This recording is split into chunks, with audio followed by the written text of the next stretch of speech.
Bethel Clouds TV, empowering lives.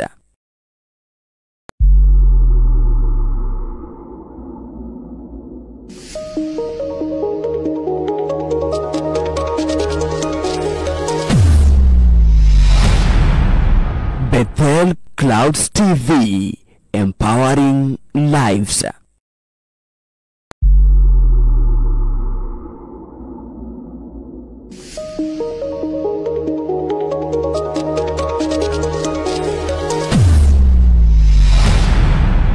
Bethel Clouds TV, empowering lives.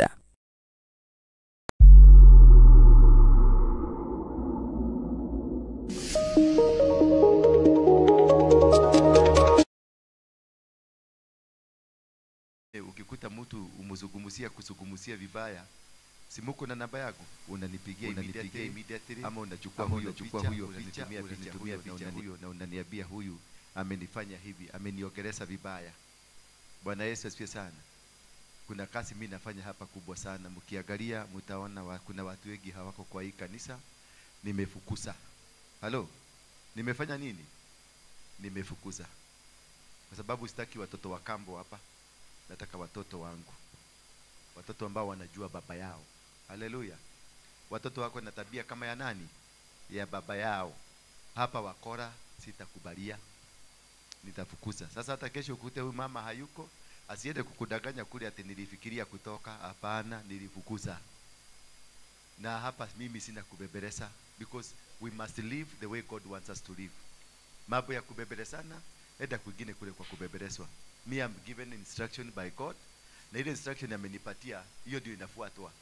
Sina ingine yangu, sina mpango ingine. Mimi sijasoma theology, sijasoma hiyo maneno mingi ya kikanisa, sijasoma. Mimi nasomesagwa kila siku. Na ninaambiagwa na Mungu, leo simama hivi, leo fanya hivi, leo ongea hivi. Mnanielewa?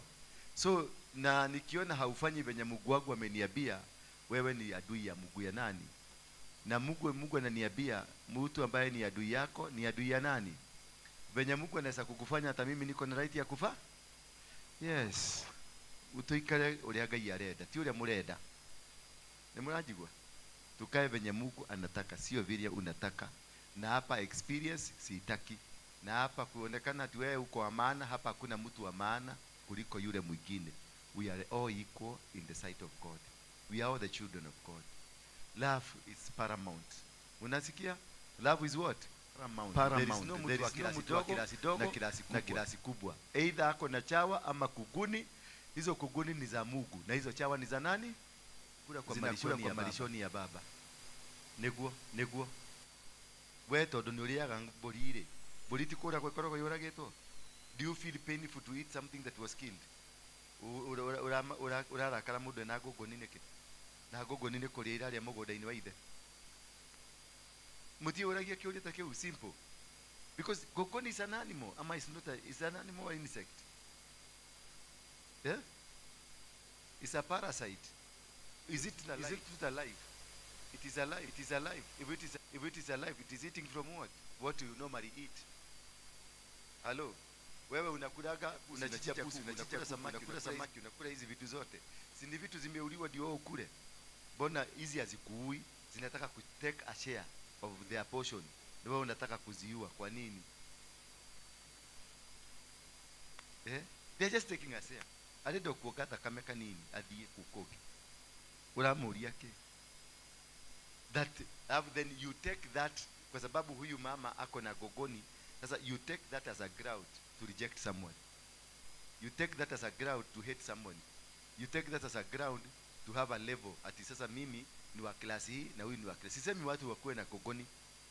Lakini mtu akiwa na gogoni, unaweza penda kukuwa na gogoni? Yeah? Unaweza penda. Mimi nilikuliwa na dutu. Hii vidole zangu zilikuwa, ukikuja uangalie kama kidole yangu ya mwisho ni kama kamekaa hivi, ni kadogo sana. Ni venye kalikuliwa na dutu. Umeona? Zingine zote zilikuwa zimekaa hivi, zilikuliwa na dutu. Nilikuwa na chawa na nilikuwa na gee. Mnajua gee? Zile mingi za white kwa nywele zinakuwaga hapa. Na hiyo chawa ya black na wachawa ya white na kuguni zilinikula. not because I wanted to be eaten by those things, but they ate me because I found myself being eaten. So would you hate me on that account? Bwana Yesu asifiwe sana. Do you hate me on that account? Do you classify me on that account? You need to come and help me. And that is what we call our brothers, our sister, our brothers, our people, that we need to have a friendly, a family, tukae kama familia moja. You take care of one another. Mtu akiwa ako na issue fulani, just take care. Let's love lead. We live like brothers, we live together, we share together. We are all human beings. Amu kujifunza na kifo ya Raila? Mlijifunza kitu na kifo ya Raila? Ulijifunza nini? Nikuwa sema hakuna mtu atakufa. Niliona watu wakija pamoja tuanze one cause. Sisi wote tuko ipo. Yao ilikuwa alizikwa mbinguni ama alizikwa hapa chini? Venye utazikwa. So take life as simple. Aliwekwa kwa jeneza ama aliwekwa kwa kitu kingine? Aliwekwa kwa nini? Si aliwekwa ndani ya jeneza? Jeneza inakuwa block board moja na nusu. One block board. Ile block board mzima kama ile ni moja na nusu kutengeneza jeneza. Block board moja ile tunanunua 3500. Na misumari ya kutengeneza coffin ni kilo 2. Bwana Yesu asifiwe sana. Na ile rangi ya kupaka ni nusu lita. Hiyo karagi ni shilingi 300. Misumari ni 150. Block board ni 3500. Weke kama mattress kale kauko ndani ni 200. Weke kama blanketi ni ya 300. Sasa hiyo ndio ile vitu alienda nayo. Less than 5000. Na unatuligia hapa ni kama wewe ni ulidropiwa kutoka heaven. Na utaenda na 3000, tuseme maximum 10000. That is the only thing you can take away from this world. 10000. Na goko durare katuhuhie ati wina kirathi wina ki mutumia ucio nena nunga iyo ni perfume yake. Akoro duranuga ihare wewe ugererio nuge. Respect everybody. Let's work as a, sisi ni watoto wa baba mmoja wa mbinguni na anatupenda. Alitoa his only one son. His only akamtoa kwa sababu yangu na wewe. Alitoa mtu akufe kwa sababu yangu na wewe. Na goko durare katuhuhie. Nataka kege gushoka ndakugwe na ukiingira haria riu kuria ari ni shabashi wathi kuruga haria ni shabashi ruga kana nyama ithia kurio haria thini kupunguza mawazo. Huyu mwingine wewe umepunguza mawazo, huyu kwa sababu ni wa kirasi ya juu haitaki kupunguza mawazo. Si zote tunataka kupunguza mawazo. That's the essence of life. God has made us equal. And God wants us to live tukiwa kitu kimoja. If we can only live together, this life will be so easy for us. We will not be complicated. We will not be fighting. Ati kwa sababu unajua kuvaa, unavaa nguo mzuri na nguo yako siku hizi hakuna nguo ya mama expensive, hakuna. Hakuna nguo ya mama expensive. Hiyo nguo unavaa ulivaa kwa sababu ulinunua Moi Avenue. Bei ya Moi Avenue ni shilingi 3000. Ukiteremka hapa Isiri ni shilingi 300. Ile nguo tunavaa kulingana na barabara ile ulinunua, si value. Bwana Yesu usiturigie. Ikipanda uende Kenyatta Avenue, the same clothes itatoka shilingi 15000. Na ni the same clothes. Sasa usiturigie. Ni barabara ulinunua, si nguo ulinunua. Hallelujah. Yes. All these clothes the same. Ukienda Isiri kwanza utaikuta ni 150. Na hapo ndare katoikare datera uria kirite nguo ya shilingi 15000. Yeye ni ya bara ya Moi ya Kenyatta Avenue. Bei ya Kenyatta Avenue ti bario ya nguo no ile ya 150. Ono gemeha kamarashi it is 150. Maitoka kuja. Yes, kuja usalimie watu. Leo umeshinda kijihepa hepa hivi nimekushika. Kuja. Maiki yake. Leta hiyo maiki. Hiyo kwa hapo juu. Mmenielewa lakini? That's the kind of hiyo ndio family nataka tulea hapa. If you cannot fit in that family, kama uko na klasi yako, weenda kule kuna classes.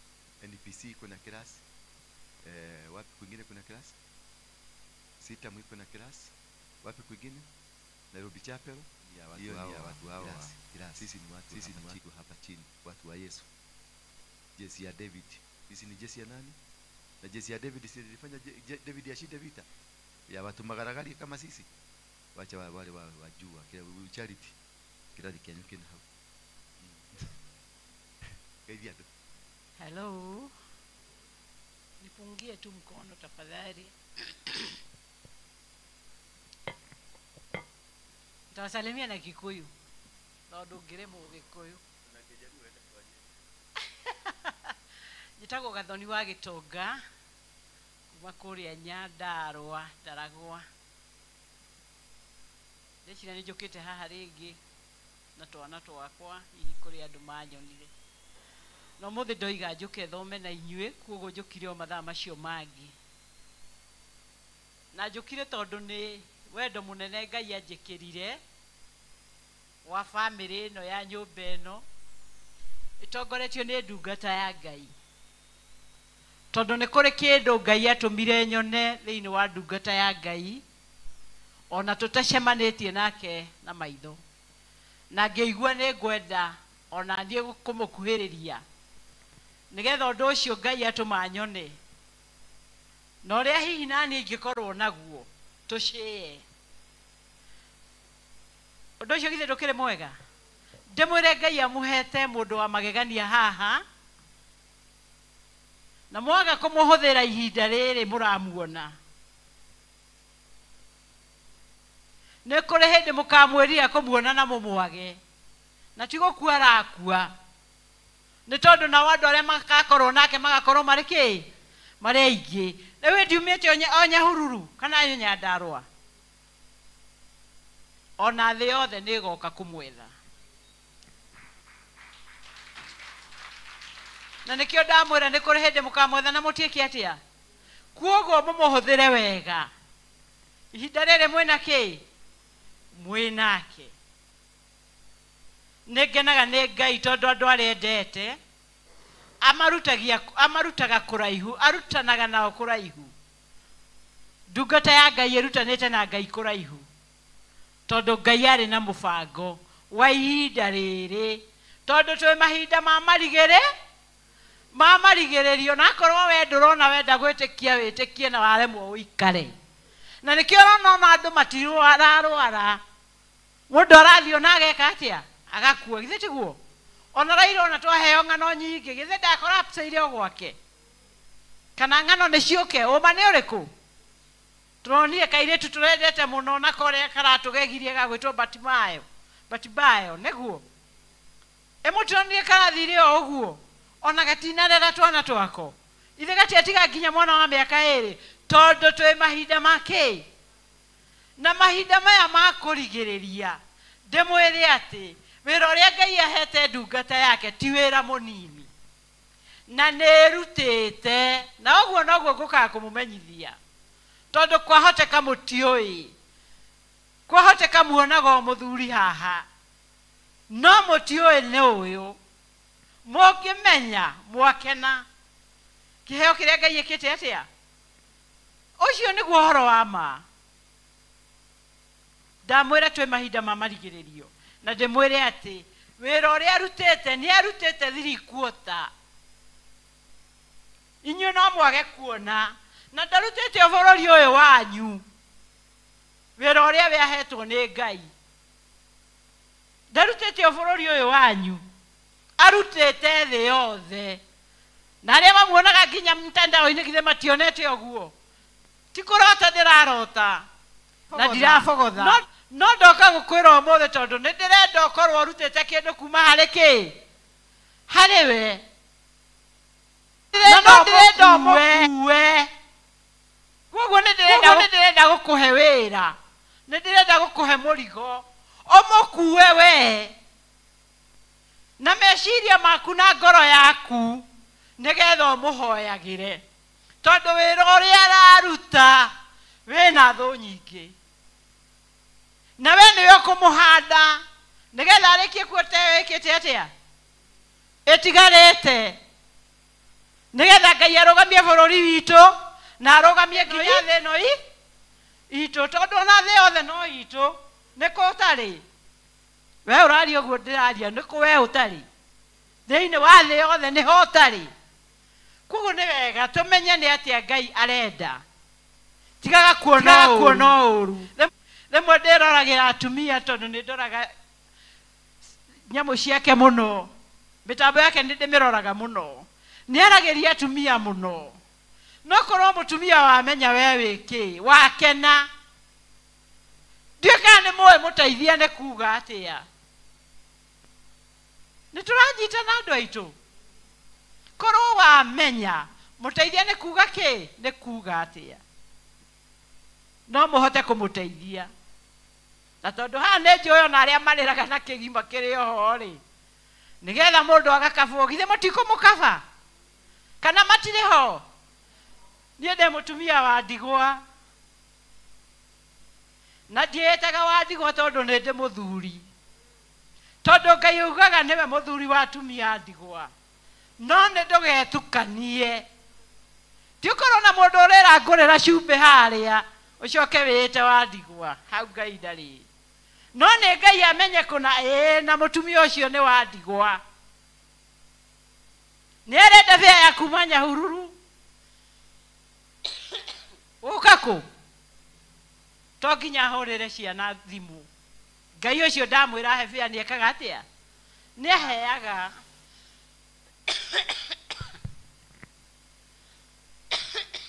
ni aheaga na ndari anyuma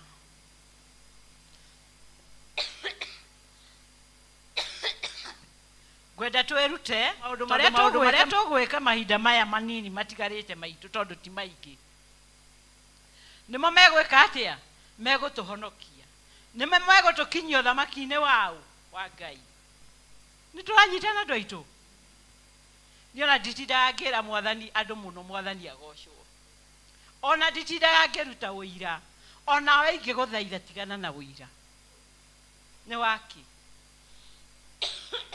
agikorwo yo neighbor hau arararira na fridge ya irio ona kabati uigete irio cia mweri mugima no wakwera ni ukunina kocio rakwete icio ndangikuhe ingĩ tugatete ndungata yake kana umetugite ndukireke ucio uge na nyina wa ng'ania ni muhonoku nyina wa ng'ania ni mutumia wa Ngai andu aitu ndathikiririe Batibayo handu aritie hwae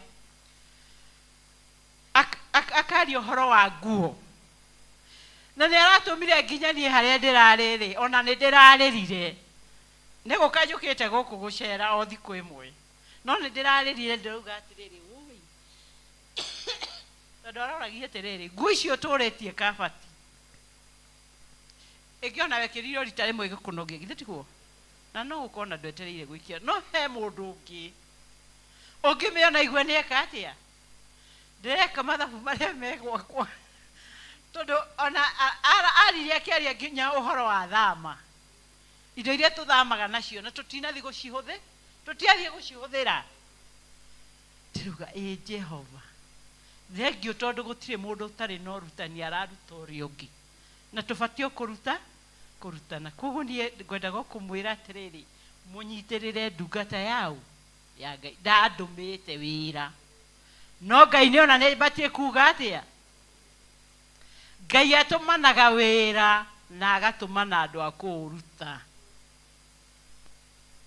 jugaga no mothe ungikuirwo ti andu aria othe mokaga gwaku maguthikithagia mukui no Ngai ni akuheaga andu aguthika mundu uriku tondu uguo niguo Ngai ahana muciaranĩirwo mũrĩ aingĩ thĩna woka kwanyu ti wanyu inyuothe kwe mũndũ ũrĩa Ngai akuithagia mũrigo ũrĩkũ nĩ gũkora mũndũ nĩ aremirwo nĩ gũthiĩ no we nĩwe waheirwo mũrigo wake nĩwe ũgũtũũra ũmũkuĩte ona no ũhoteke nĩwe ũtarĩ hinya no we nĩwe Ngai ona nĩwe ũgwĩka atĩa nĩwe ũkũhota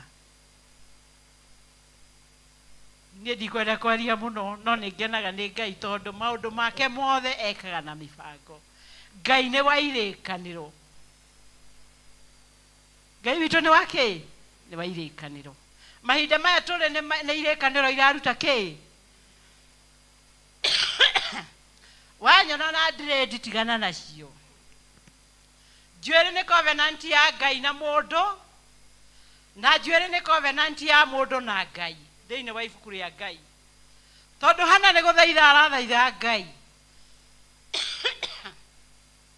akamwĩra narĩ korwo tu wandirikana ũhe kana gaka hĩ. Na wahe kana kau gaka hĩ, mũtwe wako ndũgekĩrwo kĩ? Rwenji, gatikenjwo njuĩrĩ. Na koguo Samueli atũrire na kĩ? Na njuĩrĩ yake. Nyina wa Samsoni nĩwe Ngai arĩirie akĩmwĩra nĩ ũkũgĩa ihu, na ihinda rĩa ihu rĩu ndũkananyue kĩndũ kĩrũrũ, tondũ kĩrĩa ũgũkorwo kuĩte nĩ kĩamũre, na mwana ũcio ndakanekĩrwo rwenji mũtwe, tondũ tũrakua maũndũ marĩa tũtarabatara gũkorwo tũkuĩte. Nĩguo wona mũndũ we rĩu ũkona ũguo tiguo abatiĩ gũikara, tigana nake. Na wacoka ibuku-inĩ rĩu rĩ, tukona ciana cia Isiraeli, na nĩ mũtungatĩri ngwĩraga atĩ thĩinĩ wa ibuku rĩa Ngai rĩrĩ andũ aya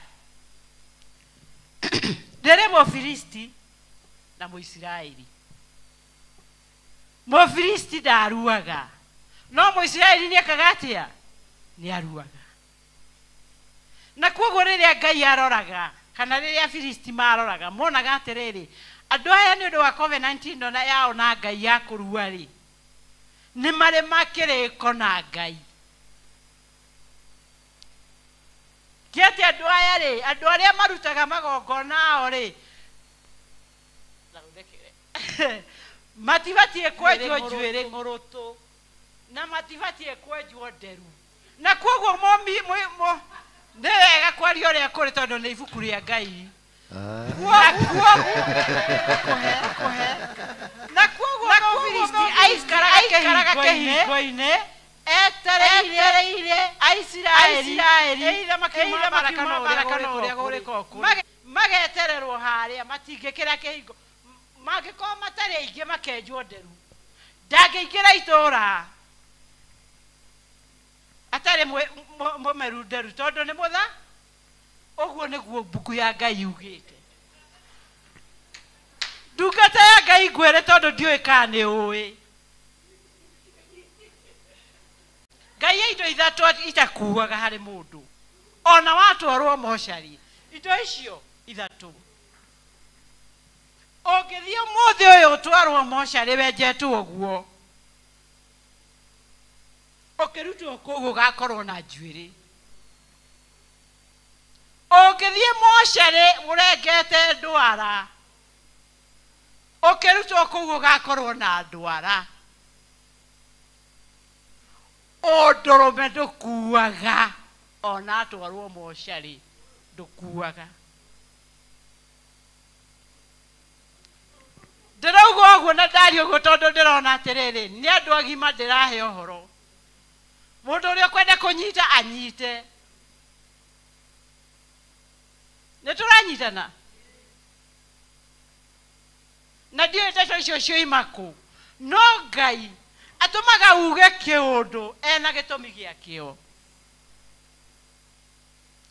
Ũguo nĩguo kũrĩ. Niĩ ndikwenda ũnyende, ona ndiendaga kwendwo nĩ andũ a gũkũ thĩ. Ndĩ thũ nyingĩ mũno nĩ ũndũ wa kwaria ma, tondũ ma ndiendagwo. Kaba ũgĩe thũ gũkũ thĩ, ũgĩe ndũgũ na Ngai. Wagĩa ndũgũ na Ngai ndũkona nduma. Wagĩa ndũgũ na Ngai menyaga ona bũrũri wanyu ũraikara atĩa, nĩwe ũrĩũhandaga. Tiga mũciĩ waku rĩu, bũrũri nĩwe ũrĩtũmaga ũkarũgama.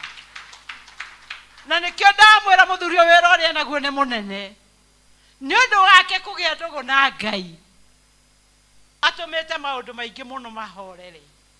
no mwage kuona no Ngai nĩ oĩ na nĩ akamũrĩha.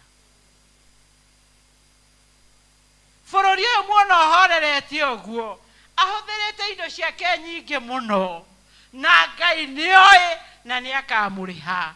Na nĩkĩo ndamwĩra kũrĩ hĩndĩ mũrĩ mwetha ti kũndũ arĩkorwo wĩra-inĩ no nĩ ũrĩa agakũmwĩka atĩa kũmũkinyĩra. Ũguo nĩguo kũrĩ. Na Ngai witũ tondũ nĩ mwĩhokeku ona hau hatigarĩte no ekũrĩkia kĩ? No tũkũrĩkia thabarĩ ĩyo Tondũ Ngai ena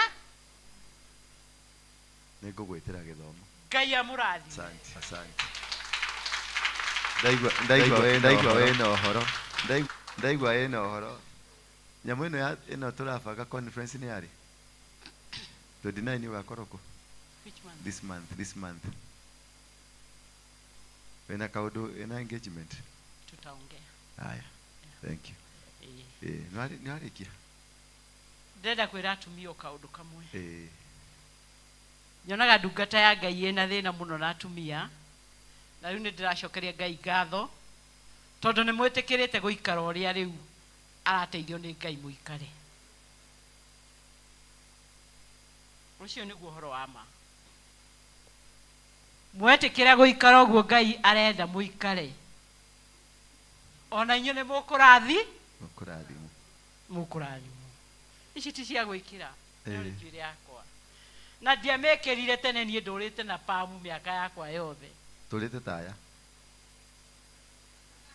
No nĩ ndĩrakenera Ngai tondũ rĩu irokire njuĩrĩ mwekĩra na gũkũ ikamwĩkĩra kĩ maronda. Ni mũikare ũrĩa Ngai amũmbire tondũ arĩ na mũbango na gĩtũmi. Nĩkĩo ũrakora njuĩrĩ ĩyo yakuona wĩ mocarĩ ndĩngĩaga gũkũra. Tiganai na icio. Ũguo nĩguo kũrĩ. Nĩ tũikare ũrĩa Ngai arenda twĩke atĩa? Twagwa ndu-inĩ twa mũthaitha. Tukoima hau na nja. Niĩ ndirĩ ndagwa ndu-inĩ ngĩconoka. Na ndietereire gũconoka. Na ndigũconoka. Na Ngai endeithie. Ũgĩthamaka ngakorwo ho. Ate? Tũgathamaka nawe. Tacokera rĩngĩ. Ũguo ndauga. Thank you. Shalomai. Thank you muhorera ikaro hekange. Thank you. God bless you. How are you? Leo niĩ thiĩ kũrĩa ngorora tondũ ndikĩrĩ na ici na mũtwe nĩ ndĩkĩenjire ngũrũtũ nginya wanjiguĩra tha. Nona kũrĩa ngumĩrĩra rĩu kwĩna thĩna.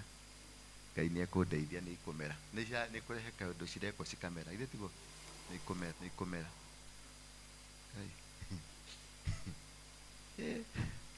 Guo tũrĩũkaga tũkaheo ũhoro haha ũkahora. Nĩ ũkũndeithia na kanyamũ gĩkĩ? Akwa nĩ ũkũhota.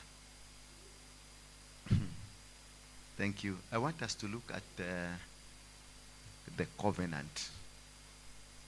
From morning we have been having the topic of the covenant. And it is a very powerful. Now I want to echo her words. Shigoshi mutumio shiaria. Nishidari uhoro wa covenant. Niadia weto uhoro wa njuĩrĩ, niagweta uhoro wa nderu, niagweta uhoro wa kĩhara. Ciothe nĩ covenant. Tondũ ona mũndũ gwĩtwo Elijah arĩ na kĩhara. Etigo arĩ na kĩhara, Elisha arĩ na kĩhara. No kone ni Elisha. Bwana Yesu asifiwe sana. So nataka tusungumzie kuhusu maagano. Maagano ni covenant. Do you have a covenant? What kind of a covenant do you have? What is a covenant? First of all, before you having a covenant, what is a covenant? Ado marauga atia riu? Marauga atia? Ni marakufuata? Wamekosa? Kuna kifo imerushwa? Kifo? Amerusha kifo ngapi? 2. Hakuna mtu atakufa. Bwana asifiwe. Umesikia? Hakuna kifo itapatikana. Nilisema mtu anisaidie kuhusu huyu mama. tusaidiane ndio tuweze kusaidiana vizuri. So what is a covenant? Yeah?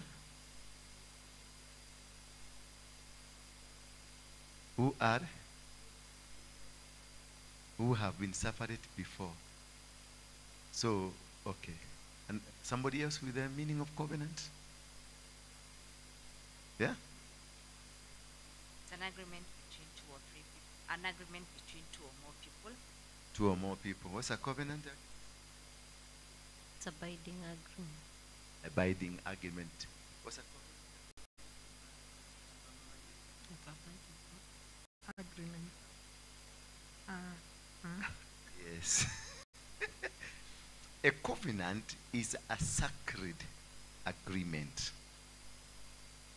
A covenant is a sacred. For it to be a covenant, it must have a spiritual aspect. It's a sacred agreement between God and humanity, granting access God and humanity, granting access to divine help, granting access to divine help. So an agreement is barely meant to give access, that we have agreed with God, you be my covenant.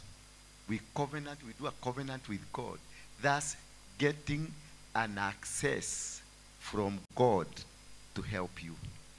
Abraham did a sacred covenant with God, and then he got the access that your generation will be as numerous as the stars, as numerous as the sand of the sea, that your generation will never be defeated by their enemies, that whatever you will do, I will be with you, that for the 400 years from today, your generation will go into turmoil, but I will rescue them after 400. And according to the agreement, 400 years later, the person he spoke, Abraham and the people that were there, 400 years later, they were not existing. But God maintained the agreement.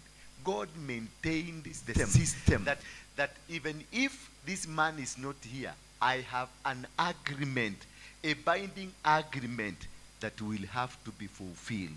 When you start a journey, for those people who we start together, a journey of marriage, a journey of relationship, a journey of business, a journey of ministry. More especially for those that we started ministry together, Kinakoki. There is an agreement that we made somewhere that we shall be able to work together, that you will support me, that you will work with me, that you will do with me. And we had an agreement. And out of that, at the altar, we have always met at the altar and reaffirmed the agreement. Whatever unaonaga sacrifice inafanywa hapa, it is the affirmation of the agreement that we agreed together, that in this altar, we shall service this altar together, we shall walk together. I will not fight you, I will not try to bring you down. When you intend, and this is the reason, you find many members of a religious organization or a company or a ministry, the founder members, most of them, 90% of them, they die poor and miserable because they go against what they agreed. If you're a founder member of any organization and you want to part with whoever you founded with, go back to them. Agree, this is we are going. Kujeni mushikane wapi? Mikono hapa kwenye madhabahu. Mukubaliane, sasa tumewachana, wewe zako na mimi wewe zangu. I want to give you an example. Are we live? I want to give you an example of Selina. When Selina came here, you saw what I did to Selina. Because Selina is not living with me. She is living in the US. She was my wife. And not only my wife, when I was ordained, we were ordained together. So whatever I was doing in this ministry, she was part and parcel of it. Whatever I was doing in the ministry of God, she was part and a parcel of it, because we were covenanted together when we were being ordained. We were doing together at the altar. So as much as I tried to raise this ministry, without her, nothing was performing. nothing was working. Because one part of the ministry was not with me, and the same part of the ministry was not in agreement with me. We were rivals, we were enemies, we were fighting, we had issues. Around those issues, nothing in my life that is spiritual related to the covenant we made during the ordination could not work. I tried everything, I tried to push it, I was pushing, but nothing was working. Until the time God created a space between me and her, and she came to this altar. I prayed with her in the first place. She was sick when she was brought here. And when she was brought here, I prayed with her. She was brought on a wheelchair. But when I prayed with her, she walking. Why? Then the third time I realized, whatever that is affecting her life, it is this altar. And on my other side, myself also, I was struggling to live. I was struggling to make things work. I was struggling to make anything work, and nothing was working.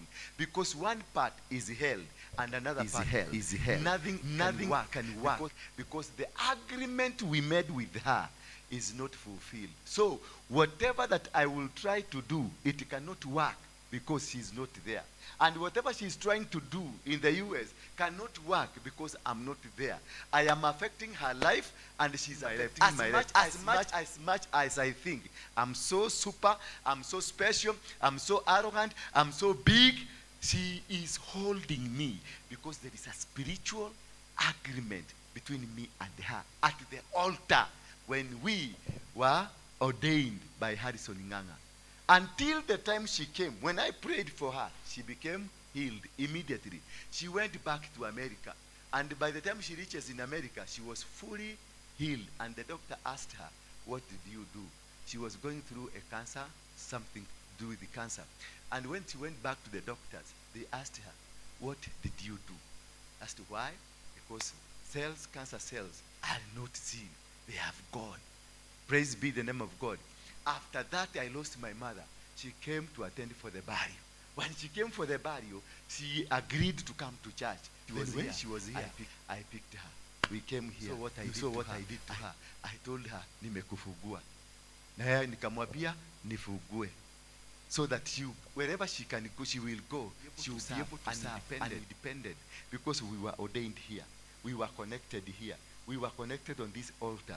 So I had to separate myself from her so that the ministry can start moving on. So that everything I want to do can start moving on without an obstacle, without something opposing it, without anything dividing us or making us not move. That was the power of the covenant that we made. For me, I thought this woman messed up my life. She's stupid. She's hopeless. She's nonsense. She's what? I abused her. I said every word that can be said to a woman.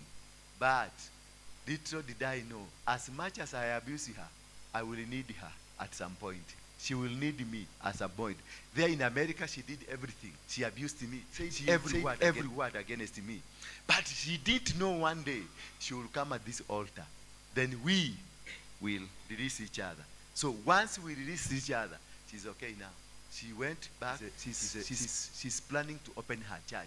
She's in the country now. She's doing her things, and she's moving on. Look at our ministry. From that day, the ministry is growing, rapidly growing.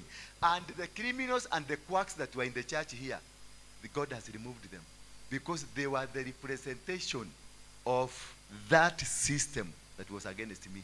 When you are against an agreement, a covenant, there are other elements, monitoring spirit that will come and manifest themselves here to make sure I don't move, because there is a binding agreement somewhere that I'm supposed to fulfill. So women will come here and be an obstacle. Men will come here and be an obstacle. People will come here pretend to be worshiping with me. Kube, they are wrong people. Why? Because there is a gate opened. There is a door that opened up, and this door is as a result of the agreement that we made at the altar of God. Therefore, soldiers will be sent, people will be sent, and come and make sure nothing that you will do that will come to pass. until you go back to the agreement, until you go back to the covenant you made. Either you join up together or you break it so that you can be free. That is the power of the covenant. That is the power of your word. How many words have you ever spoken to women, more especially wanaume? Wanaume inua mkono juu. Wanaume inua mkono juu. Wanaume inua mkono juu. Kwani wewe ni mwanamke? Inua mkono juu. Wewe inua mkono juu. Yes. We men, when we have our girlfriends, what do we tell them? What do we tell our girlfriends? When you are met, you tell them nice word. Mayaga idiga gotiga. Wewe wakwa ginya gukua. Those are covenants. They will come to haunt you. Wewe wakwa ginya gukua. Mayaga idiga gotiga at the altar of sex. That one binds you. You will never be successful. You will never have a marriage. You will never go anywhere. And now you drop this man that you swore to. You say, Mayagai, I am yours. Even if the bones are cracking, mentioning your name, and everything is making noise according to your name. This covenant you are making at the altar of sex, it will come to haunt you. You will never be successful in life. More especially if I broke your virginity. When I broke your virginity, what happened? There is blood that went down. That blood is a blood covenant. And if you have ever had a blood covenant, Margaret, you had that man, that cowboy in school who broke your virginity. You remember that cowboy? Yes. And also you have that cowboy, muliduka na mkono. Ukamuduka kibtore na pini. Ukaraba damu yake. Na mimi nikaraba damu yangu. That is a blood covenant. It will never leave you. Iyo blood ya virginity, kale kamsee kijana kalikufa break virginity yako. Iyo damu ilimwagika. Ilimwagika at the altar of sex. It is holding you. That is your husband, legally married. That man who broke your virginity is your legal husband. Others are the quacks. You will never succeed with others until you go back to him, or until you break that covenant. So remember, ebu kubuka kale kijana who broke your virginity. Where is he now? He is somewhere languishing without a man or without a woman. You are somewhere languishing, looking for a man, or your time. Because the blood that was shed is still calling upon God. The blood ambayo ilimwagika at the altar of sex is still inalilia Mungu. Na ukumbuke damu ya Abel ilililia Mungu ikiwa ndani ya mchaga, because it is a covenant between mchaga na damu. Na hiyo damu ilililia Mungu mpaka Mungu akasikia akiwa biguni. Akaita Kaini akamuuliza, where is your brother? Akauliza Mungu, am I my brother's keeper? Naye Mungu akamwambiaje? Damu yake inanililia ikiwa kwa mchaga. Hiyo damu ulimwaga hata kama ni kuroba. Hiyo damu ulimwaga katika sex, at the altar of sex, it is still working on you, and it will never leave you until you either cancel it or you go to that man.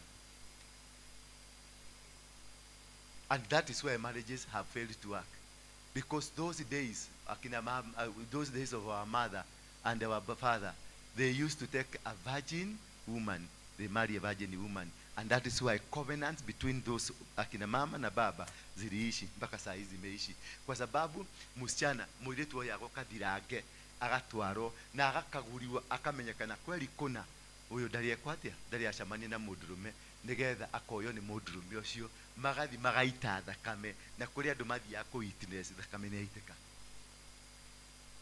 ihiko icio nginya umuthi itire curu kana cere haina nywinyinyi wala nywinyunyi. Bwana Yesu asifiwe sana. But you slept with that man, you abandoned him, he is still somewhere. When he is crying for the wife, the heaven, they go to the records of covenant and they discover there is a blood covenant of so and so and so and so. So the blood covenant is who? That Joseph and that Mary, they are written in heaven. They broke their virginity, they shed their blood, and that blood recognized or made it an agreement, a covenant, which is written in heaven. So when you cry for your husband, you cry for that man. The man you are living with, even if you cry for him, nothing will work for him. That is why I say you are praying for your husband not to go out, and you find when you pray for him not to go out, you find now he has 3. Previously he had 1. Now when you started praying for him, he has 3. You continue praying for him, 4. You continue praying for him, he becomes a gay. Because of the binding of the covenant. That covenant. Wale wengine wa mama tulikuwa tunarumilia nyonyo na jorori. Na jorori. Aria marumilia jorori nginyo ni acokire ni kumaka. Aria marumilia jorori nyodo. Wako no arumilia jorori nyodo. There is a covenant you made with that insect. There is a covenant you made with that insect because there was a purpose. You are doing it with a purpose. Wakudakurumithagia na ukanumidia. Letiguo neketweranaga. That is the power of a covenant. Whatever you do, and I want to deal with the blood covenant today. On Sunday, I will deal with other covenants so that you can be able to know what is really working against you. The blood covenant is so godly that it is enshrined in the kingdom of heaven that he told Abraham, you must be circumcised. And when Abraham was told to be circumcised, he got circumcised alongside his own son. And when you did the circumcision, why and what is the importance of circumcision? Is it cutting the skin or there is anything else? There is anything else. Because a circumciser is an anointed person from heaven. Why would God anoint somebody to become a circumciser? Was there any agreement? And when they were to go to circumcise during the season of circumcision, men or those circumcisers, they will slaughter goats. They will slaughter goats for a sacrifice towards what they are about to do. Now, number two, when you are circumcised, we were never taken to hospital. We were taken somewhere. We were being taken there. And then you will sit on a stone. And then you do what? Ukarumadhano. No kurumadhano. Ukarumadhano. Kurumadhano ni kunyitatia. Uguo. Uikara uguo. Wacoka ukaruta indo riothe ukacũthĩrĩria ũguo na ndũkagerie kũinaina ona hanini tondũ wainaina wahiana nyũkwa. Hallelujah. Then you, Dhano ni kuga atia? Dhano is a covenant with God. You have loosened your hands to God. Now God, I am making this covenant in my blood and the soil. Circumcision is making a covenant between you and the soil, God being the witness. Are you getting me? And then making a covenant of the soil between your blood and the soil. God being a witness. It is God is happy with you. He has granted you permission to access the things of the world. And that is why people were getting circumcised so that they can get the access of the people of the world, things of the world. You can now own. Now that is why now the Mogekoyo will come and say, Mwanake. Mwanake todo nwarikia korua. Mwanake, you can now have responsibility. You can have your cows. You can have your piece of land. You can have something. You are given an access because you have made a covenant between you and the soil. The circumcision is a covenant not between man and man, but between man and the soil. Telling the soil, I have given you blood, give me what belongs to me. Praise be the name of God. Remember when Moses forgot to circumcise his son, God nearly killed him because this guy was continuing eating the things of the world, but the children have no covenant. So he had to make a covenant until the wife moved very fast to circumcise the son, so that the Moses will not die, because there is a covenant. God is a respecter of his covenant. God is a respecter of the word he spoke to you. And this word he spoke to you must be fulfilled to the letter. Therefore, when you do things that we are doing today, we are doing these things today without knowing that we are making covenants. Those people that slaughter goats, the covenants related. Goats were never slaughtered just because you want to slaughter, just because you've had people are coming to your place, or because people are coming just to visit you, and you rush, take a goat, you slaughter, then people eat. Long time, those days, we never slaughtered goats until it is given a name, Yakwake. Because the blood that will be shed will be speaking to God in heaven and telling God, I have come because so and so had an issue they were to solve. So and so was doing this. So and so was doing this. This is the reason I have come. The blood travels to God and talks up to God. And when people, like now in this ministry, when people fight the person given a responsibility and to man the altar here, whatever you are doing is like you are shedding blood of the minister, of the man in charge. And therefore his kegireko, his bitterness from the heart will pour down as a blood. And therefore this blood will cry to God. That is why you see those people like Korah and Dathan, when they disobeyed God and started doing funny things, God came full swing, because there is a covenant between Moses and God. And God said, your enemies, I will deal with them. I will fight your enemies. I will destroy your enemies. I will bring down those enemies. So God comes in and fights on behalf of that man of God. That is why you see many people who have risen against a man of God, genuinely man of God, and they have gone to rise altars or to fight this man of God. There are three things that happens to them. One is death. They will die. And how do they die? They die by shedding blood. They don't die just like that. They die by shedding blood. They must shed blood before they die. Because there is a blood that came out of me. There is a cry that came out of me. And this cry goes straight to God. Number two, they happen to get mysterious deaths, mysterious sicknesses that you don't understand. Sometimes you will be telling you, this is cancer. When you go to this hospital, it changes from cancer, becomes something else. You go to this hospital, it changes from this, becomes to this one. You go to another, it changes. It was cancer, now it is TB. After some time, it's H. pylori. After some time, it will never be the same disease from one doctor to another doctor, because it is a spirit that is moving. And this spirit came to you because I released it from here.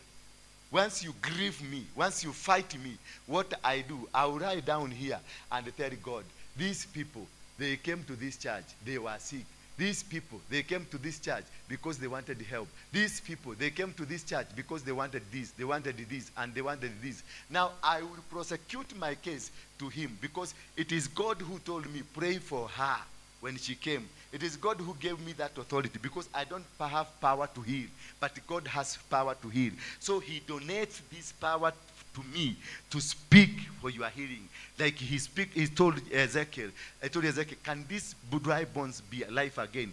Then Ezekiel told God, you alone know. So from here, because I have an access, God asked me, pray for this man. Speak a word to this man. I spoke on behalf of God.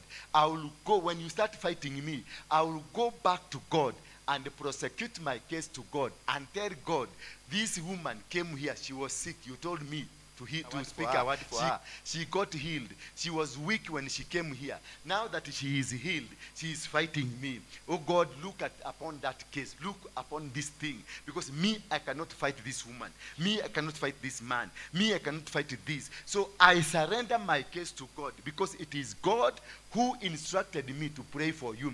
It is God who asked me, give way for them so that they can come. So I will go back to God. What will happen to you? Those enemies will fight each other. If there are people ganging against you because of the prosecution of your case, because of the argument you placed before case, these people who are sitting together planning to fight you, God will provoke themselves. They will fight each other. Remember the case of Jehoshaphat. When he went to God, he told God, he commanded a fast. He told the people of Israel to fast, start by fasting. They fasted. The whole nation fasted. Number two, they went at the altar of God and sacrificed at the altar of God. Number three, then he went back to God and asked God, are you not the one who told us not to kill these people?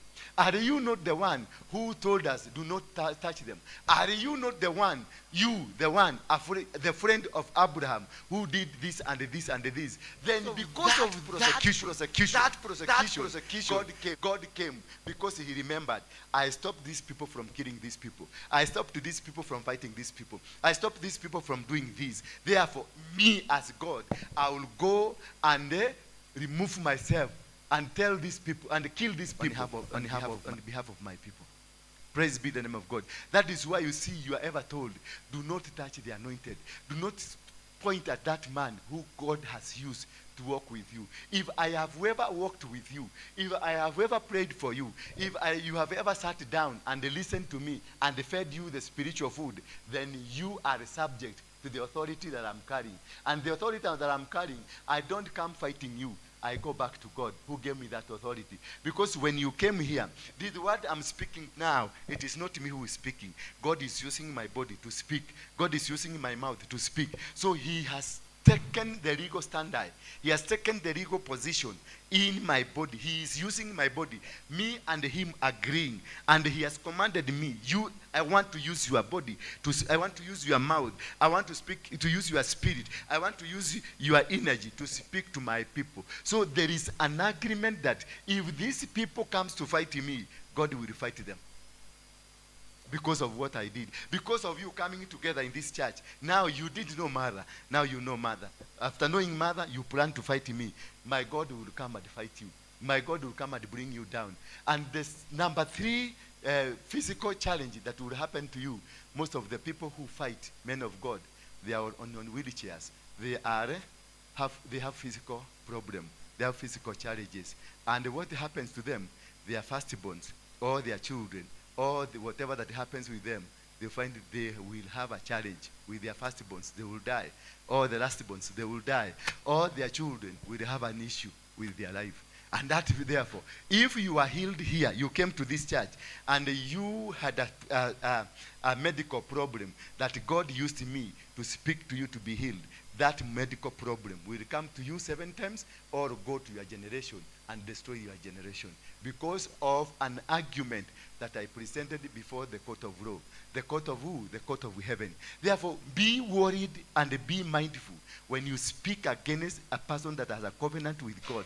Because when God gave me this work, when God sent me to speak to the world, we had a covenant. We sat down and he made a covenant with me. And when he made a covenant with me, he instructed me and he told me, I will always be with you. Wherever you go, wherever you do, whatever you go and say, I will say. He told Jeremiah, whatever you say, it is coming from me. It will be possible. Wherever you, I sent you to go, you will go. And whatever I will instruct you to go and say, you will say, and it will become effective. Praise be the name of God. That is the power of the covenant. So look at that man you are sitting under, that bishop of yours, that pastor of yours, that apostle of yours. If you find this man is a man on a mission, hallelujah, is a man what? On a mission. Is a man who is on an assignment. Because there are people that are on an assignment and there are people who are just shepherd. They are here to shepherd people without any assignment. But a man that is on an assignment to rectify the mistakes of this world, to rectify the mistakes of a village, to rectify mistakes of a particular place, if you interfere with that man, you are going to face those 3 consequences. And if you look here, I hear some of you people say, if you do this and hear this kind, sometimes the people have come to this church and they went back, they are poor. They came with the money, they are poor. It is not a wonder, and I know that will happen to you. You will go even poorer and sick. And from there, even your children will be affected.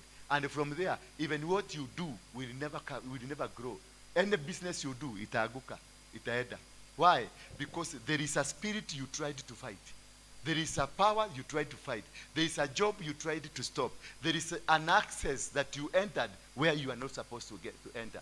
Do not fight people of God.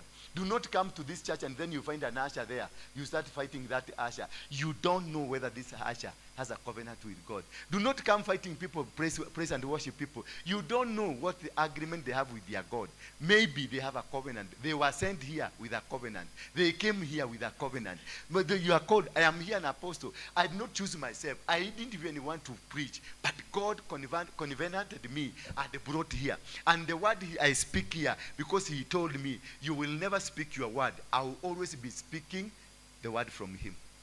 So whatever I speak, I don't speak because I want to speak. I speak because God has chosen me today to speak so. He has given me a topic to speak. He has given me what to say. Therefore, if you become an impediment to what God wants me to release, you will be subjected to torture.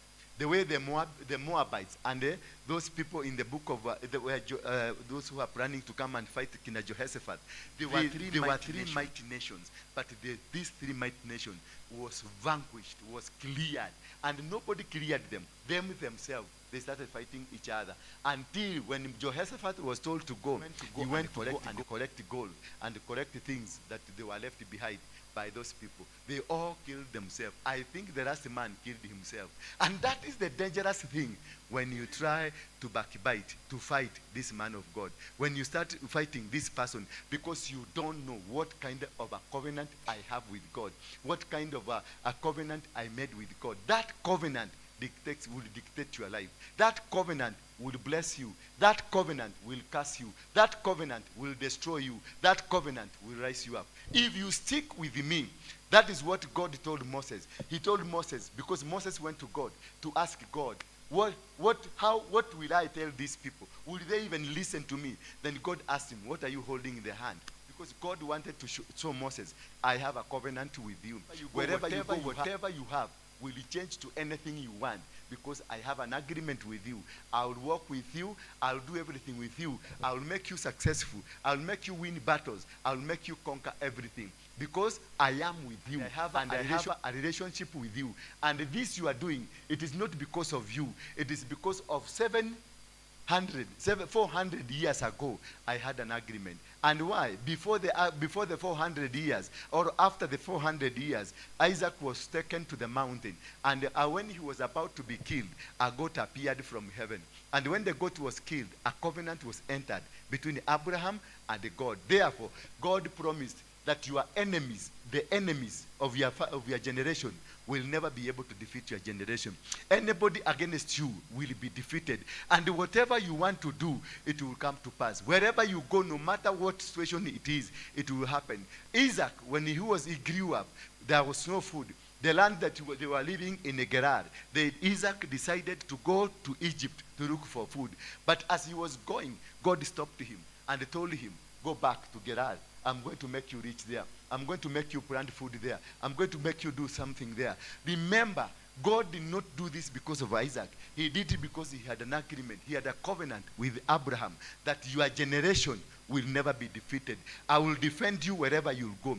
Remember again, when, is it Isaac or the father of Joseph? Is Isaac? The father of Joseph is Isaac. Jacob. When Jacob, while they were in Egypt, because there was an agreement between them and God, that agreement was again brought up. And then Jacob told these people, we are going to get out of this place. And I know that by the time of getting out of this place, I will not be there. Therefore, do not leave my bones here. Carry my bones. Remember, for the 40 years, as they were going with the bones of Jacob. Wherever they went, they carried the bones of Jacob. Because of what? Of the covenant they had. They will never leave the bones of Jacob down. And remember, wherever they went to settle, they will build somewhere to put this bone. And then when they start a journey, they will carry the bones. And when wherever we're going, they will build another place to put these bones. They continued living and walking. Because there was a covenant. The bones of the Israelites will never be left in Egypt. Because this is an agreement. The children of God, the people of God, will never be buried with the Gentiles. Will never be buried together. Their bones will never be left with the Gentiles, because these people are not ordinary people. They have a covenant with God. They have a place with God. They have an arrangement with God. They have an authority with God. Therefore, don't ever point at that person. He will cause you to become sick. He will cause you to become poor. He will cause you to stagnate. If that person becomes so angry with you, you will for sure either die or become stagnated. And you will for sure be destroyed. Not because I will come and curse you, tell you are not going anywhere. No, I will still be walking with you, be loving with you, be buying you food somewhere. We meet somewhere, you have a cup of tea, but inside me, I know you are dying. Hello? I know this is a very scary message. And I know that we are thinking, what you've been doing to me. I know you will pay anything you did against a man of God, not me, from where you came from. Because before you came here, you came from a man of God.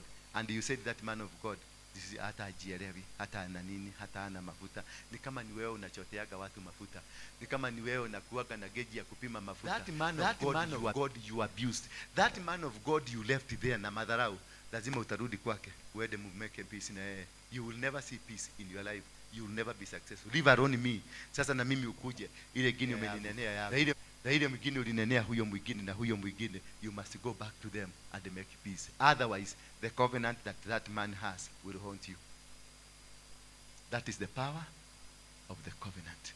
That is how powerful, that is how dangerous it is. That is how it can be destructive to your life. Remember the days of David. When David was being fought by Saul, he had an agreement with Jonathan. Jonathan said, I'm going to walk with you, David. I'm not going to walk with your father. I'm not going to be with my father. I'm going to support you because I see God in you. I see the level of God in you. So what happened?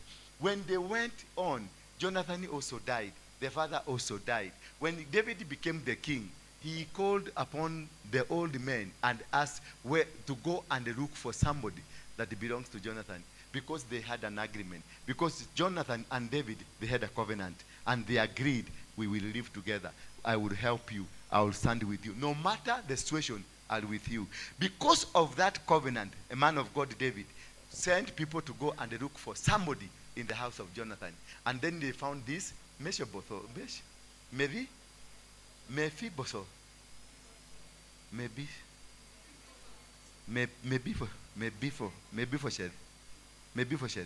yes, Mephibosheth, and Mephibosheth, whatever the name, and Mephibosheth was Mephibosheth was not full. He had what? He was a crippled man. But because of the covenant, he ate with kings. He dined together with David because of the covenant. Not because of who he was, but because of the covenant. So the covenant, if you fail to fulfill the covenant, more especially the covenant at the altar of God, the covenant between man of God and you, it will come to haunt you. It will come to fight you. And this is the reason most of you, do you know sex is an altar ordained by God? It is not ordained by the devil. It is a sex. Sex is an altar ordained by God. It is we who defile it to make it go look like it is demonic. It is not demonic until we demonize it. Are you getting me? It is not demonic until we do what?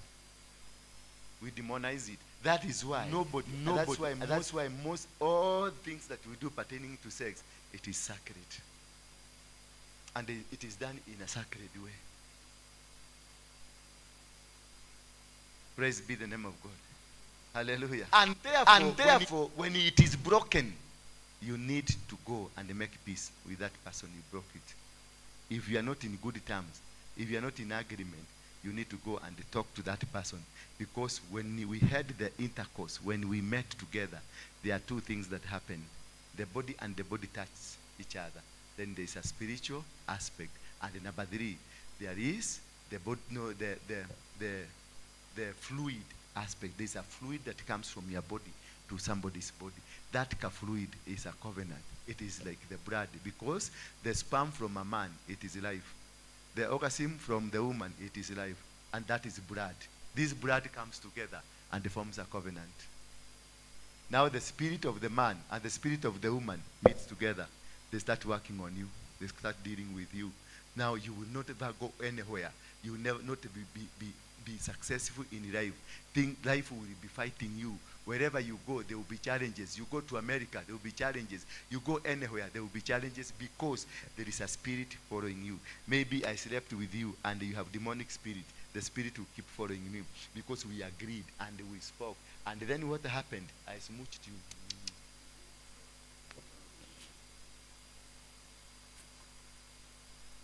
Are you hearing English? Eh? You don't hear English? How did you know I'm asking you whether you are hearing?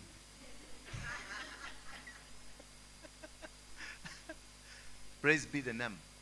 Praise be the name of God. That when you are doing these things that you are doing, they have an impact, a positive impact and a negative impact. Any agreement has a positive impact and a negative impact. Ask yourself, what kind of an impact is in your life? What kind of an impact is happening to you? What kind? Is it negative or positive? What does it happen? How does it happen?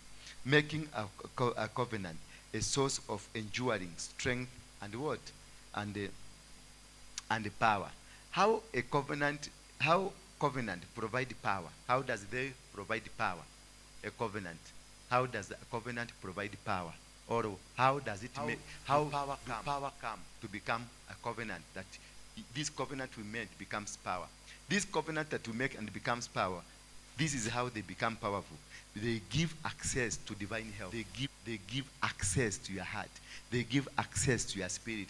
They give access to your brain, to your body, and to your blood. That covenant, it allows anybody to torment you. That person you had an agreement with, this person has power over you. Like now, I am a man of God here, and I have slept with you, and then you start fighting me, and then you start organizing things you want to finish me. Remember, I have spirit that is above you. I went to bed with you. I am the boss now. I am the man. Every man is the head. When we had sex intercourse with you, I became your husband. Even if it is an illegal husband, I am the legal. Spiritually, I'm a husband to you. So I have a spirit because I am the head. You are the tail. I am more powerful than you. So whatever I can release to you, it will haunt you. Number two, I am a man of God. I have another spirit that you don't have. I am a man protected because of the covenant I have with God. There's a covenant that we made with you, but there's another covenant that is protecting me from God. And this covenant that's protecting you from God, it will fight you. It doesn't matter whether I did it godly or I did not do it godly.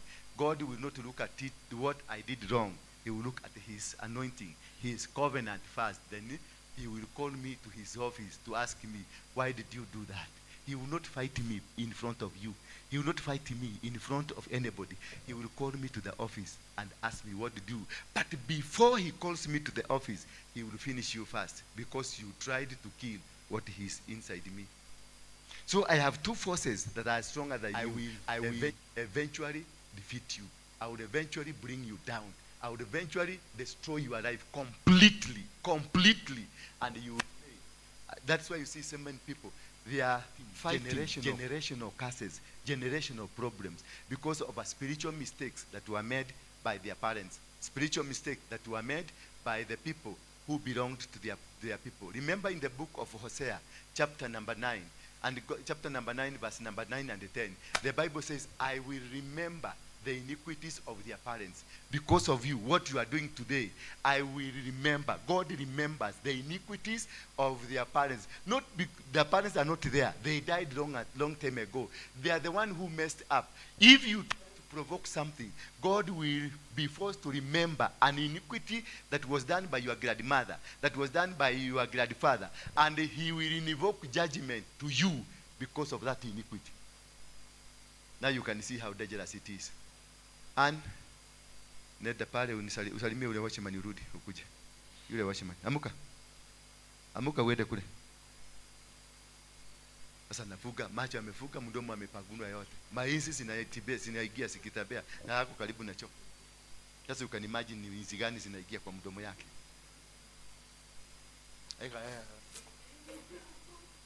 Haguka. Ukadala arashi ugae sawa. Bwana Yesu asifiwe sana. Now you see the dangers of covenant. Do not joke with a person that has a covenant with God. And that's why when David went and found Saul sleeping, he knew that if I kill this man, I will be killing myself.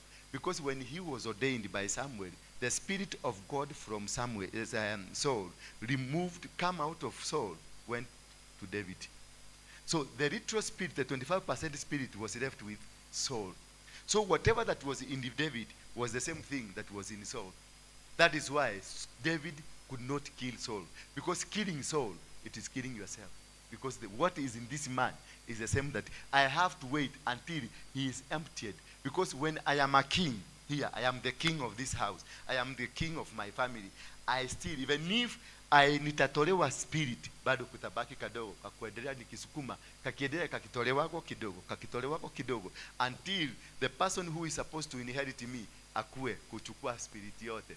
David alikuwa anaendelea, ndivyo ile spirit kidogo iliwacha na Saul ilikuwa ikiingia kwa David, ikitoka ikiingia kwa David. Kwa hivyo David angeua Saul, angejikata ufarume. Na ndio naona mfarume ya nani, angalia the code, the covenant that Ruto had with Uhuru, the Ruto covenant which they did in Afraha Stadium. Then they went to Gedesha Farm kwa kuna Uhuru.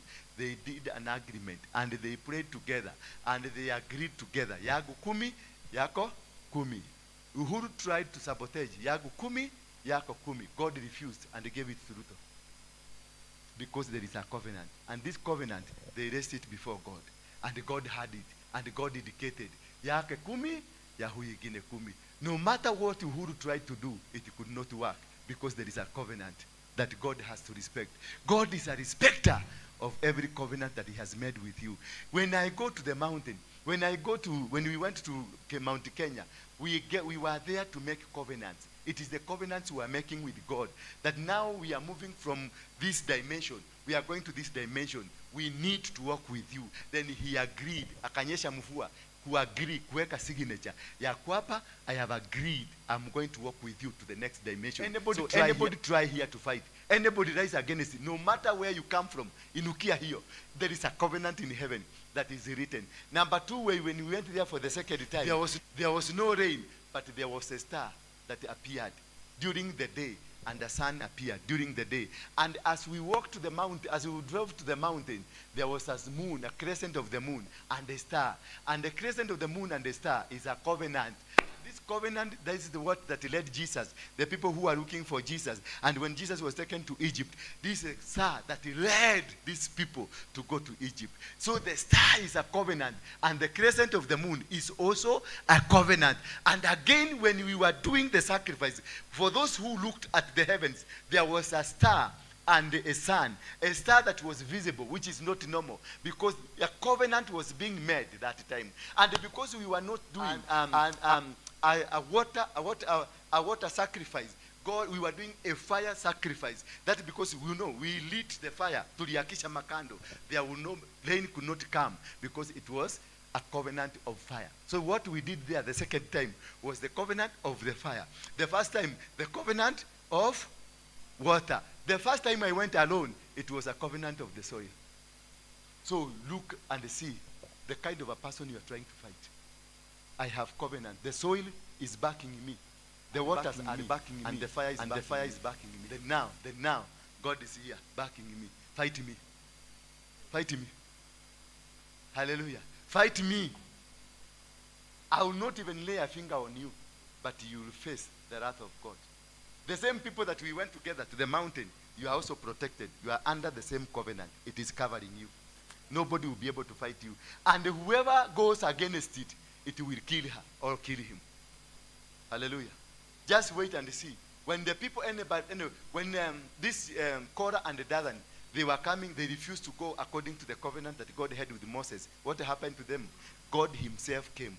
Until Moses was persuading God, do not kill them. He persuaded God, do not kill them. But God knows and knows, if I don't do this, this man will be destroyed. I have a covenant with him. And God respects his own covenant. He agreed, whatever he has agreed to do, he will do it. So he persuaded the earth, and these people were swallowed. That is how you see, and that is how things will happen to you. If you go against the covenant of God, the world will be pursued, and you will be swallowed inside. Then you will suffer. You will suffer. You will suffer. You will suffer. You will try even to remove 10 shillings from here at this altar. You will not find it. And that is why I normally tell you, if you feel very well, you don't fit here, and you cannot be able to live according to the standards here, just go. Come, nikusalimie tu nikwambie hata nikufugue kutoka kwa hii covenant. Lakini ukienda ati unaenda kupigana na waruige pale nje, utagogwa. Utakuja either ukiwa kiwete ama ukiwa maiti. Na mimi nitakuzika tu na sitaitisha nini? Kwa sababu ninajua ile kitu inakukura. Digetia muhodi pesa cia muhodi. Digeta kunyitana na covenant ya mundu muku.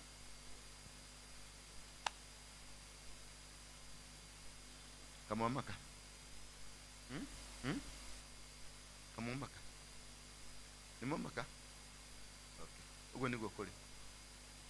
Ugo niguo kuri.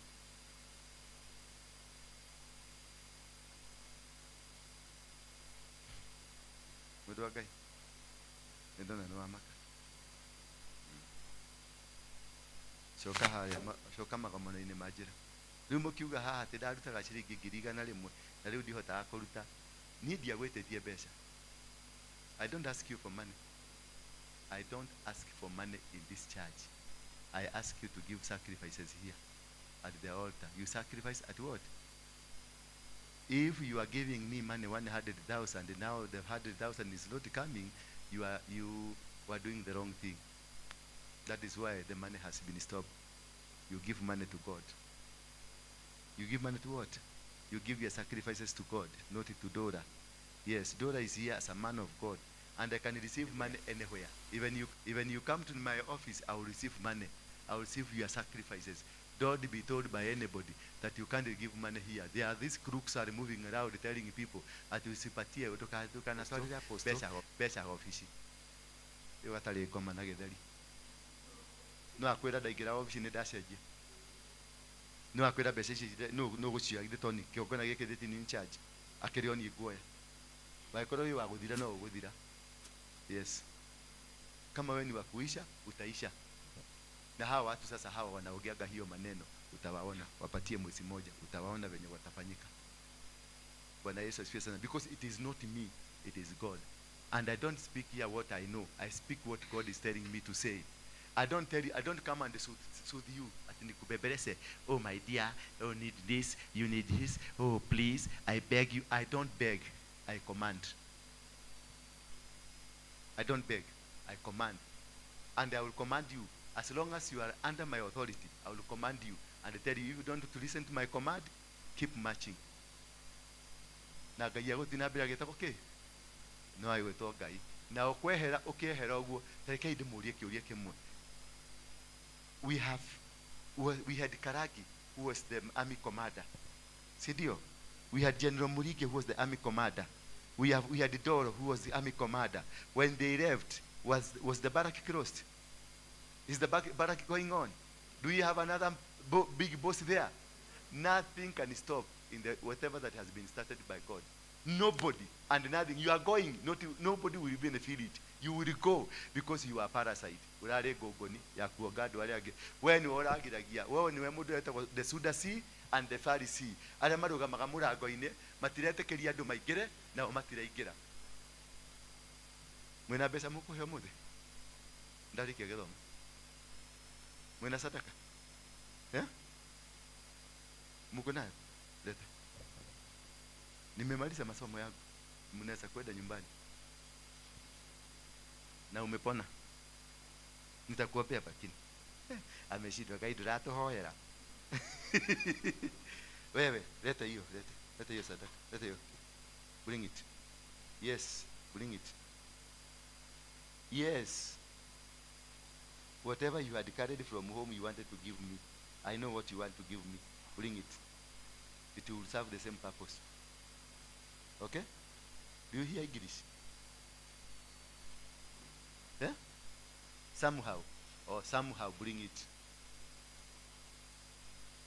You have a question? Who has a question? Anybody with a question? Yes, a problem? Need money for business. You want money for business? What kind of business do you want to have?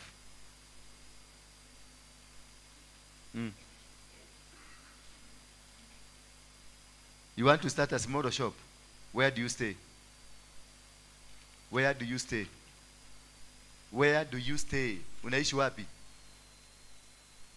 You stay in the Dora. Nani anajua huyu? Nani anajua huyu kwake? Unamjua kwake? Unaweza kutafuta kwake utuonyeshe. Wewe ni wa Dadora, si ndio?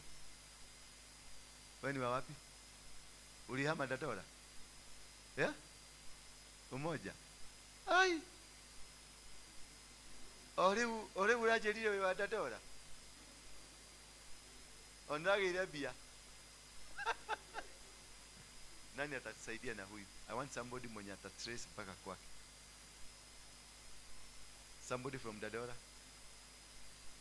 Si leo. Wewe wacha kelele sasa. Wewe tulia. Tumesikia shida yako. Nataka kujua kwako. Nataka kujua hiyo kazi unataka kuwekewa utawekewa wapi. Okay? Okay? Ama ulikuwa unataka nikupatie pesa? Wewe ndio kaweke. Ulikuwa unataka pesa wewe ndio kaweke? Oh, sikuwa najua hivyo. Haya. Leteni sadaka zenu hapa. Aleta pesa. Naleta mumenya wake. Wewe amkeni mulete.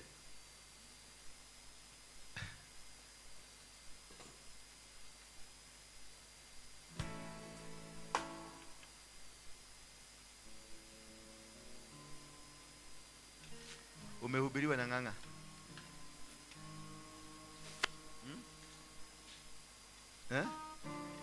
Nini?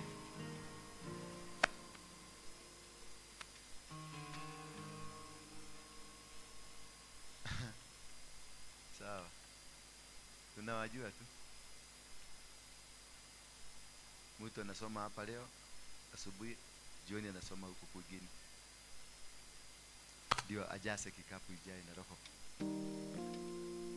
Mahali tadwaya kana mutira. Ni mwale hebesha. Kana mudu tire rushine. Yani ugodere utanire ko hujena hinya utire kanya mumurade heraga ko igana. Ago thikuri ya nyama hadu. Ici ni ciakwa ni ndeaga. Yes? I'm always blessed. Genesis chapter 1 verse number 27, and God blessed me. And God blessed, I'm a blessed man. Very blessed man. A very blessed man. Yes. Ati nini? Ati nini? Tutajua.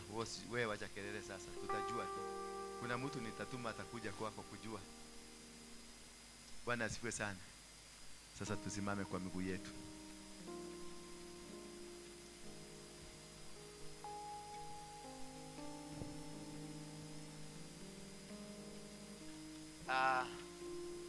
Weka huko hizo vitu, igieni hapa mwiji. Tunataka kuworship sasa. Nataka tuibe kigosho straight. Tuende kwa Waluya, tuende kwa Wajaruo, tuende kwa kila mahali. Adili roho ashuke. Na mtaona muujiza venye inatendeka. Wakati wamesikia kubarikiwa. Hiyo kitu imekufundisha kitu. The covenant, the power of today we have dealt with the power of the covenant of blood. Next Sunday I will deal with another covenant. Then we are going to be combining these covenants and see where you went wrong. Hallelujah. Hallelujah. Because these are the covenants that have kept you. You are slaves because of these covenants. You are suffering because of these covenants. Because you didn't know this. Your parents did a covenant. Kuna covenant ya wagaga na wachawi. Kuna covenant ya nini? Ya wagaga. Kuna covenant ya madhabahu. There is a covenant of the altar. And all these things, covenants, you are going to discuss them. And by the time we finish, you will be free.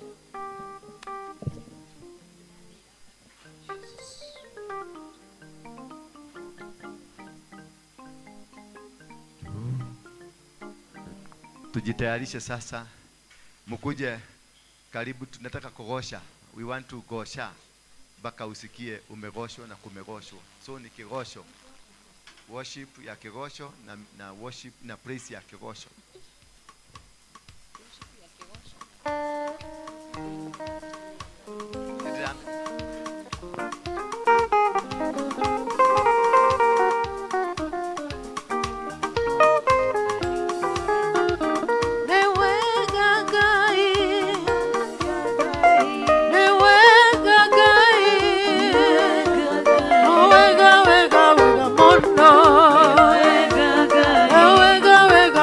Ukuje hapa. Come here. Ukuje hapa.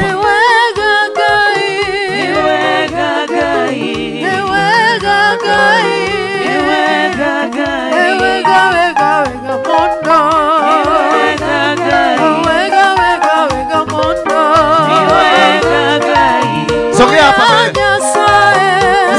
songa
mbele. Asante sana Bwana Yesu. Asante Yesu. Thank you Lord Jesus. Thank you Jesus. Thank you Jesus. Asante sana Bwana Yesu. Asante Yesu. Asante sana Bwana Yesu. Asante Yesu. Erokamano Nyasaye. Asante sana Bwana Yesu. Asante Yesu. Erokamano Nyasaye. Asante sana Mwokozi we. Emuya muya muya. Emuya muya muya muno. Ekongo missing Jehovah. Ekongo missing Jehovah. Ekongo missing Jehovah. Emuya muya muya muno. Emuya muya muya muno. Masaika Yesu kachilanga jenda. Masaika Yesu kachilanga jenda. Hallelujah, hallelujah, kachilanga jenda. Hallelujah, hallelujah, kachilanga jenda. Masaika Yesu kachilanga jenda. Masaika Yesu kachilanga jenda. Hallelujah, hallelujah, kachilanga jenda. Hallelujah, hallelujah, kachilanga jenda. Yesu malaika, Yesu, Yesu malaika, Yesu malaika, Yesu ambanyanga, Yesu ambanyanga, Yesu malaika, Yesu andendanga, Yesu andendanga yo, Yesu malaika, Yesu, Yesu malaika, Yesu, Yesu malaika, Yesu malaika, Yesu, Yesu malaika, Yesu, Yesu malaika, Yesu malaika, Yesu tayanje, Yesu tayanje, tayanje, Yesu tayanje, tayanje, Yesu tayanje, Yesu mwana wa Nyasaye tayanje, mulina wanje, Yesu mulina wanje, mulina wanje, Yesu mulina wanje, mulina wanje, Yesu mulina wanje, Yesu mwana wa Nyasaye mulina wanje, mulina wanje, Yesu mulina wanje, mulina wanje, Yesu mulina wanje, mulina wanje, Yesu mulina wanje, Yesu mwana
Jehovah, oklo, oklo Jehovah, oklo Jehovah, oklo, oklo Jehovah, oklo Jehovah, oklo, oklo kipesa, oklo Jehovah, oklo, oklo kawono, oklo Jehovah, oklo, oklo Jehovah, oklo Jehovah, oklo, oklo Jehovah, oklo Jehovah, oklo, makonyache kibande rundo rundo rundo nyona nyona nyona kucheza oklo makonyache kibande rundo rundo rundo nyona nyona nyona kibande makonyache kibande rundo rundo rundo nyona nyona nyona kucheza oklo Jehovah, oklo Jehovah, oklo, oklo kibesa, oklo Jehovah, oklo, oklo kawono, oklo Jehovah, oklo, oklo Jehovah, oklo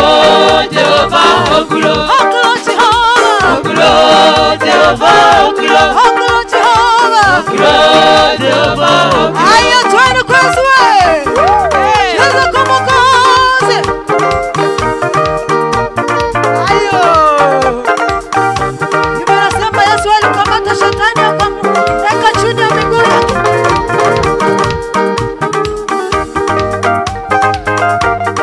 Ayo, yo, yo, yo, yo.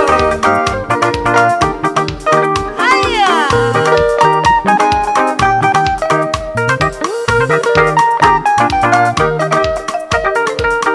Imalomba, imalomba, kimapololomba. Ahelo Yesu, ahelo Yesu, kachiwana nono. Kimalomba, kimalomba, kimapololomba. Kimalomba, kimalomba, kimapololomba. Ahelo Yesu, ahelo Yesu, kachiwana nono. Kimalomba, kimalomba, kimapololomba.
Pokea sifa za watu wake.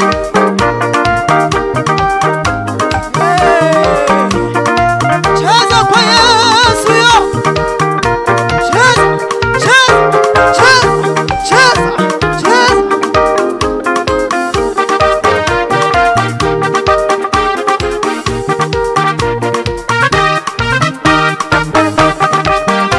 Cheza kwa Yesu wewe. Ya Mungu unasadaka na kutenda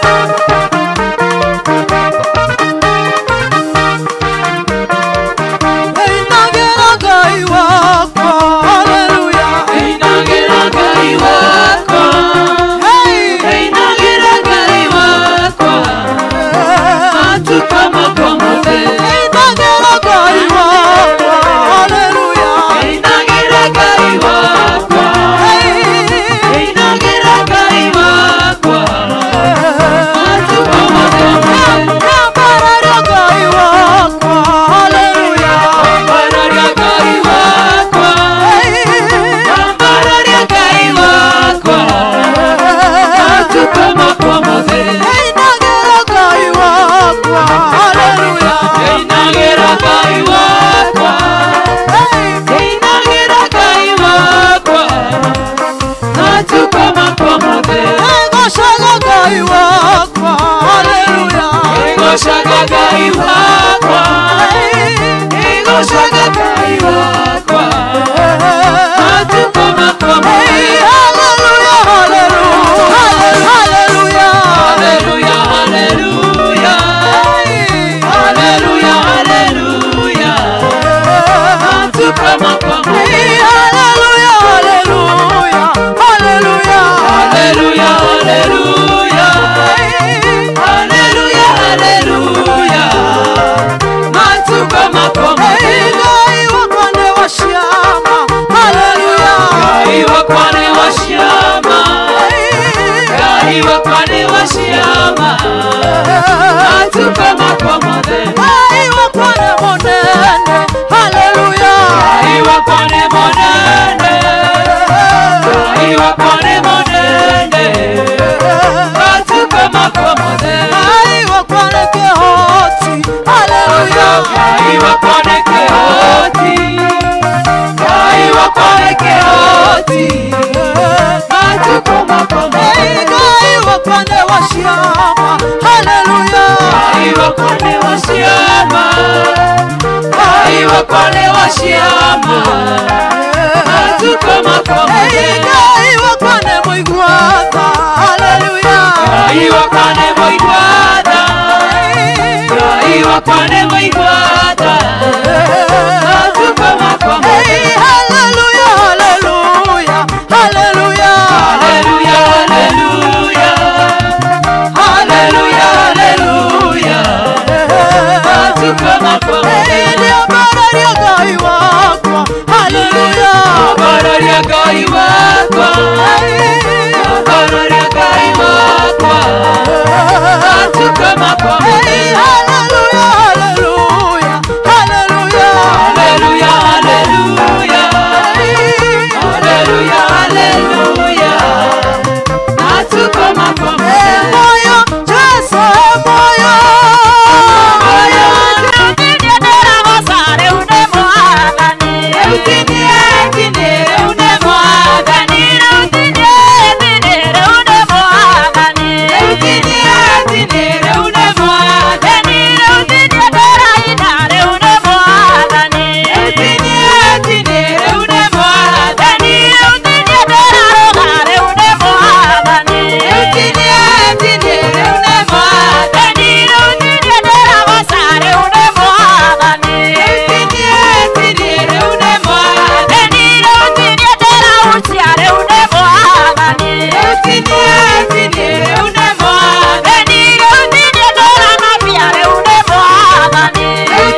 Shera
Thank you.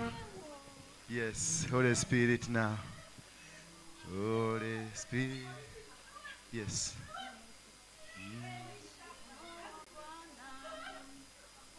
Worship.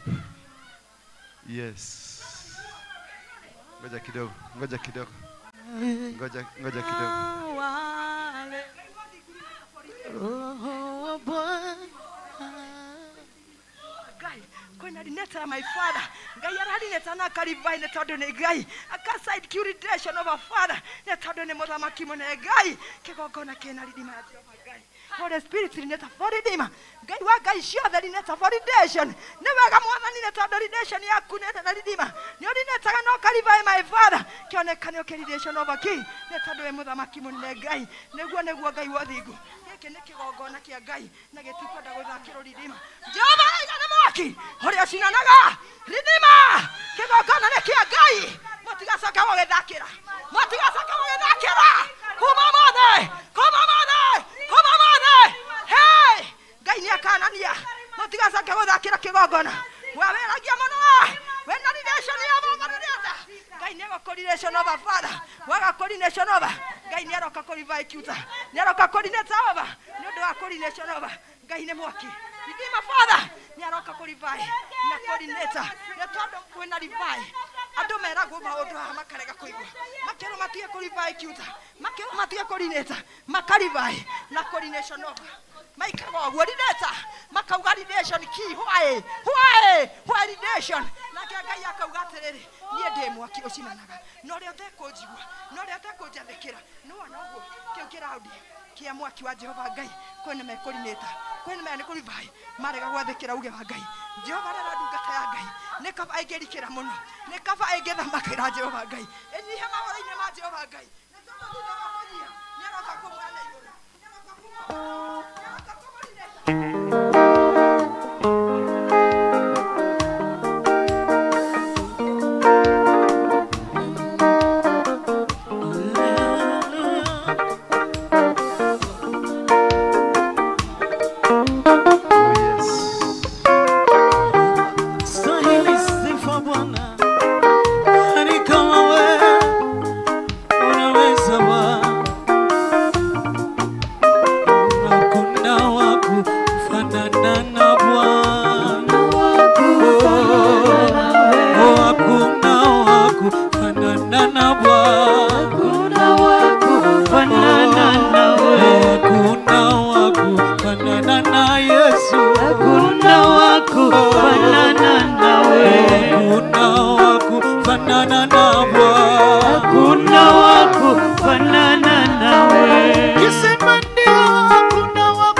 Thank you, Father. Ninakushukuru. Asante kwa uwepo wako. Asante Baba kwa kutubali, kutusikiliza. Asante because you are Lord. Tunyamaze kidogo. Kila mtu anyamaze. Nasema kila mtu anyamaze. Tutii Roho wa Bwana. Yes, tutii Roho wa Bwana. Kila mtu silent. Silent. Inua tu mikono yako juu. Tuweze kupokea Roho Mtakatifu. Empowering lives. Ashuke juu yetu. Nasikia Bwana akiniambia kuna watu wanajaza na Roho. Kuna watu vipawa zao sasa zimefunguliwa. God is making a covenant now. He is writing a new covenant with you. That every force that was against you is defeated. Every power of darkness is being destroyed. That every force that rose against you is going down now. And God is writing, anaandika maandishi mapya. Anaandika maandiko mapya. Anaandika maandiko mapya. Anaandika maandiko mapya kupitia wino wa damu ya Yesu Kristo. Now